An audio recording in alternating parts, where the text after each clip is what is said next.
your customer is going to want, is for you to show them the improvement in fuel economy in their car. And we'll get to that in a minute. This, just to kind of complete the story, these are oxygen sensors.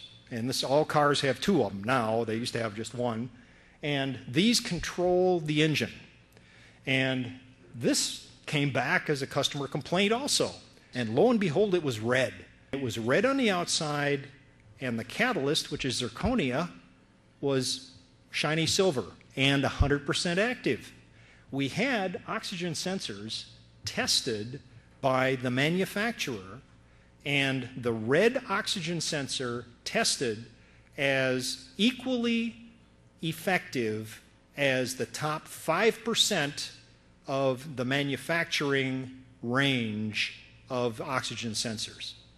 It does not deteriorate in any way oxygen sensor or exhaust catalyst. In fact, 50,000-mile testing, which is the catalyst durability test, 50,000-mile testing with the MPG cap technology showed an improvement in all three exhaust gases, hydrocarbons, carbon dioxide, and oxides of nitrogen, when the MPG boost was used versus the exactly same car run at the same time where it didn't use the MPG boost. So it was an exact apples-to-apples comparison.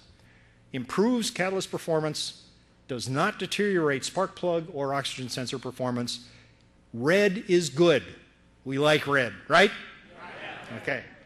One of the things about this being a metal-containing additive that may occasionally raise a question is, oh boy, it's going to cause deposits.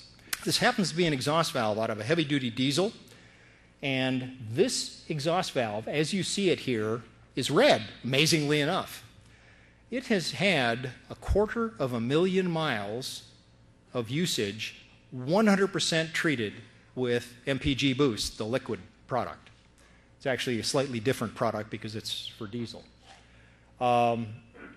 This product has 1.38 million miles on it, as you see it here. 250,000 miles of those are with a product called Catane. I'll get into that in just a second. The recommended Caterpillar oil drain for this vehicle was 25,000 miles. This had, for the entire 1.4 million miles, extended oil drain, 40,000 miles.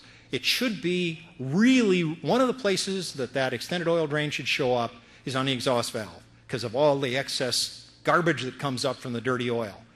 That exhaust valve was judged by the Caterpillar service engineer who witnessed this teardown as what he told the company that owned the truck. He told them to put the parts, all of them, back in, including that valve, that he thought, based on his experience as the Caterpillar factory engineer, to go another million miles.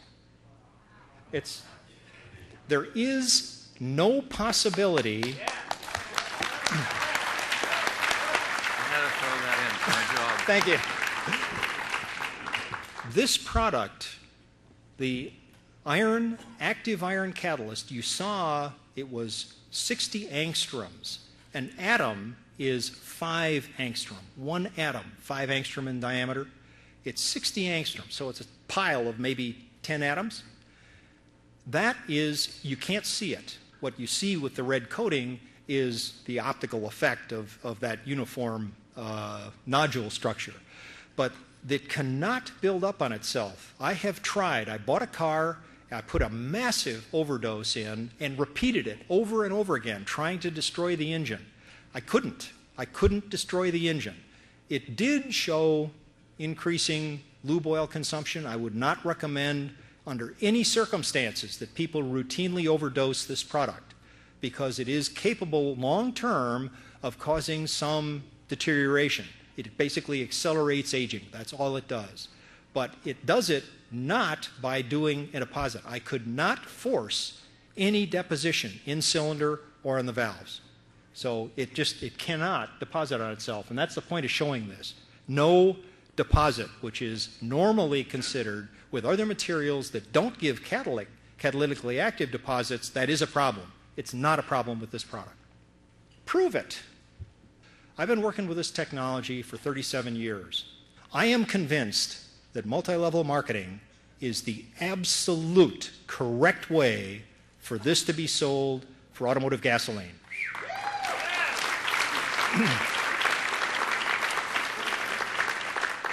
And the reason for that is the basis of the sale is trust. And you get a chance to explain to the customer that this product is different. It's not like those other 100 products. This one actually works. And the way they can tell it works is it will give them something absolutely unique in the fuel additive and catalyst industry. And that is, if you pull out the spark plug, it's red. And that red is not paint, it is the catalytic coating, and that's the reason it works. Okay? Absolutely unique, but you've got to explain it. And what you've got to explain is they've got to look for that red coating, that the performance has been proven. And we'll get into that right now. Double-blind statistical study. I used to work, in fact, when I first did this development, I was working for a pharmaceutical company. They insisted that we prove it. So we did with their sales fleet.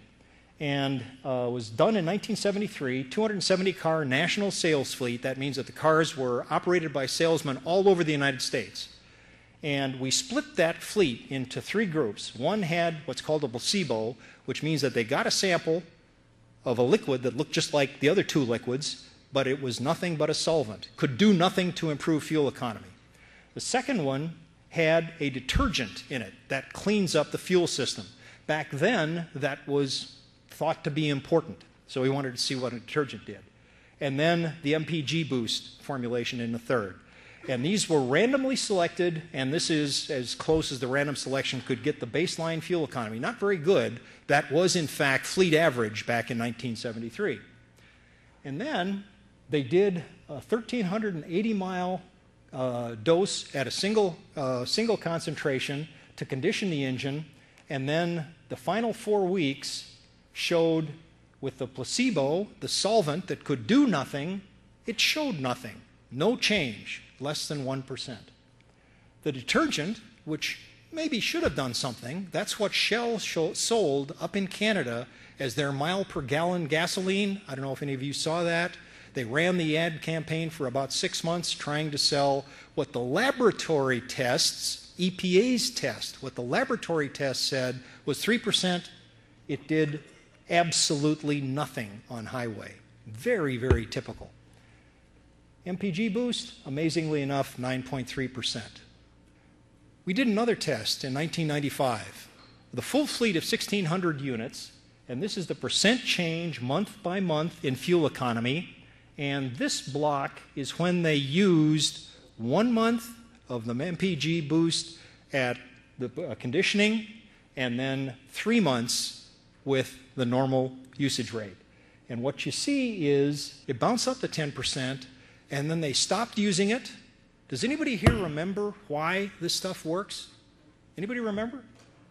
Does it have to do with a catalyst coating on the piston? And do you think it's possible that if you stop using that catalyst precursor, that maybe that catalyst coating might last a little while? Does that sound reasonable? It's exactly what happens. And then it went away completely. The benefit went away completely. You have to keep using it. There's no free lunch. Okay? Anybody got that?